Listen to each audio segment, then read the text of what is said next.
Guys welcome to my YouTube channel Jagannath blogs रे आपण मानक स्वागत करुच्ची। तो आज आम जाऊँ राम मंदिर, यहाँ मोर फास्ट ब्लॉग। तो मुझे चाहे ठाकुर पाखु ही आरंभ हो तो मो सांग को अपेक्षा करुच्ची, सी बाहरिक आसुच्ची। तो आम जीवु, तो सी आसू बाकी वीडियो मो सांग पलि आसी शुभम आउ। तो आम बर्तमान जीवु, बर्तमान एठू बेसी नहीं 4 किलोमीटर पाखापाखि हो ना। यस, तो आम जीवु पाखर हो तो से आम सैकेल जावाई बाहरी। तो चलते देखा। गाइज फाइनाली आम पहुँची जाइए काउपुर। तो आपण मैंने जदि चाहे ये आसापी तो यहाँ हूँ भद्रक डिस्ट्रिक्टर दैसिंग पंचायत काउपुर ग्राम। तो आपड़ केतले भी आसिक बुली जापर, जगह बहुत बढ़िया। तो आपण मानक मु व्यू देखापी जाऊँ बर्तमान।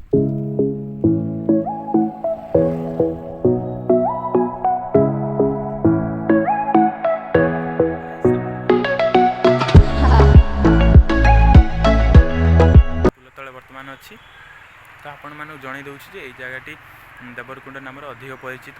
तो ये परिचित जितेबाला रामचंद्र आ माता सीता भ्राता लक्ष्मण जो बनक मनरे जाते से यही जगह पटे दे जाइबार स्मृति किसी रही। तो आपण मानक से स्मृति देखापी जाऊँ, चलते देखा। यहाँ हूँ कुंड जोटा लक्ष्मण धनुषर मारिकी करते। तो ये करते जिते माता सीता को शोष लगी तो ये रामचंद्र आदेश लक्ष्मण धनुषर मारिकी ये जगार पातालू पानी बाहर करते, जो पानी पीकी माता सीता शोष मेंटी था। स्मृति ये जगह ना देवरकुंड नाम परिचित सबुदिन हो पानी बहुत कम अच्छी। तो मो सांग भारी एक्साइटेड हो मत फोटो उठा। तो देखिपे ये जगह खाल अच्छी, तो अधिका पानी ये जगार अच्छी। पानी बेसी ना बहुत कम अच्छी पानी। तो से जगह आम कुंड अच्छी, तो कुंड को आम देखी सारे।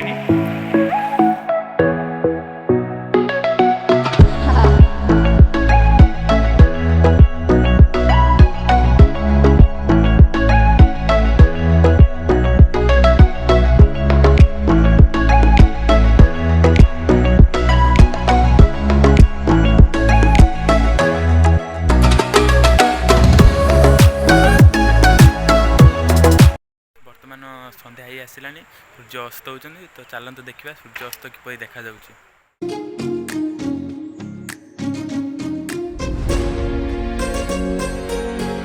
मु मंदिर भितर को पशि जाइछि।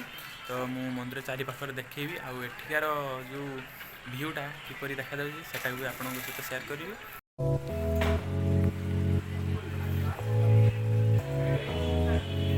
तो आपण मैंने देखिपे यू व्यूटा किपर देखा जाउछि। चलतु आपको देखा।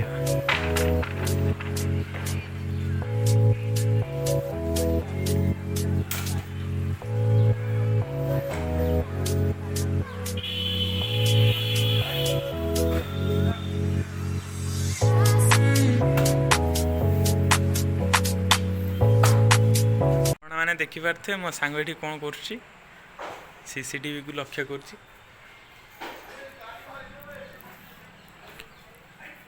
वर्तमान मंदिर गेट बंद अच्छी, आरती समय हो गले खोलीदेवे। टाइम हो गलानी आ किसी समय भितर खोलीदेवे।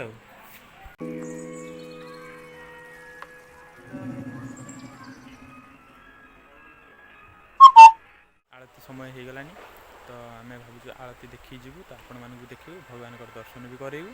तो चलते आम आरती देखा आउ भगवान को देखा। गेट खोली जाइए, किसी समय भितर आरती आरंभ होगा जाउछि।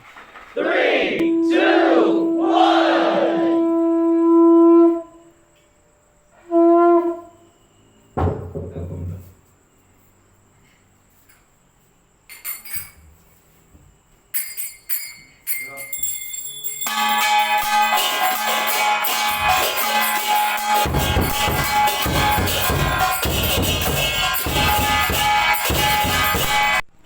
बर्तमान आरती सरी जाइए। बर्तमान घर को जीमु। आपण मैंने देखिपारे भिडटी, जदि भिडटी भल लगी ताले लाइक शेयर कमेंट करूँ, आ चैनल को सब्सक्राइब भी करूँ। आम देखा नेक्स्ट वीडियो रे।